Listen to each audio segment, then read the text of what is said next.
On entend parfois cet argument. Comment le Tout-Puissant aurait-il pu créer l'immensité de l'univers en seulement 6 jours? Qu'avez-vous à en dire? Ou qu'en pensez-vous? Selon la tradition hébraïque qui compte les générations, la Terre n'aurait qu'environ 6 millénaires d'existence. Pourtant, toutes les données scientifiques convergent vers un univers vieux de quelques 15 milliards d'années. Un profond fossé semble donc séparer la cosmogonie biblique de nos connaissances actuelles. Que répondre à cela? Je vous invite à relire attentivement les tout premiers versets de la Genèse. En examinant de près ce qui est écrit, on s'aperçoit que le débat n'a pas lieu d'être et qu'il n'y a pas de contradiction entre science et texte sacré. Voici ce que dit l'Écriture. Au commencement, Dieu créa les cieux et la terre. Genèse chapitre 1 au verset 1.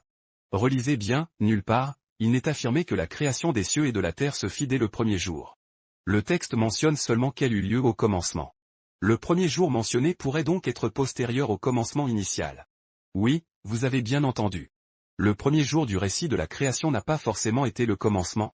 Le premier jour pourrait avoir été un peu plus tard. D'après la suite du récit, ce qui se produisit le premier jour fut la création de la lumière, séparée des ténèbres. La formulation, tant en hébreu qu'en français, laisse entendre que les cieux et la terre préexistaient peut-être avant ce premier jour. Ce commencement primordial aurait pu durer 10 minutes, ou 10 milliards d'années, nul ne saurait le dire. En conclusion, selon la Genèse, Dieu créa d'abord l'univers, puis, à partir du premier jour, il se mit à façonner et organiser sa création, comme nous le verrons plus en détail ultérieurement. Et voilà, chers téléspectateurs, une perspective fascinante sur les premiers versets de la Genèse qui nous pousse à repenser notre compréhension de la création. Avant de conclure, j'aimerais vous donner un avant-goût de notre prochain thème, comment Dieu a logiquement ordonné et organisé sa création? Comment Dieu a-t-il formé chaque élément de l'univers, des cieux aux océans, des montagnes aux créatures vivantes? Rejoignez-nous pour découvrir les réponses à ces questions et bien d'autres encore dans notre prochain épisode. Merci à tous d'avoir été des nôtres aujourd'hui.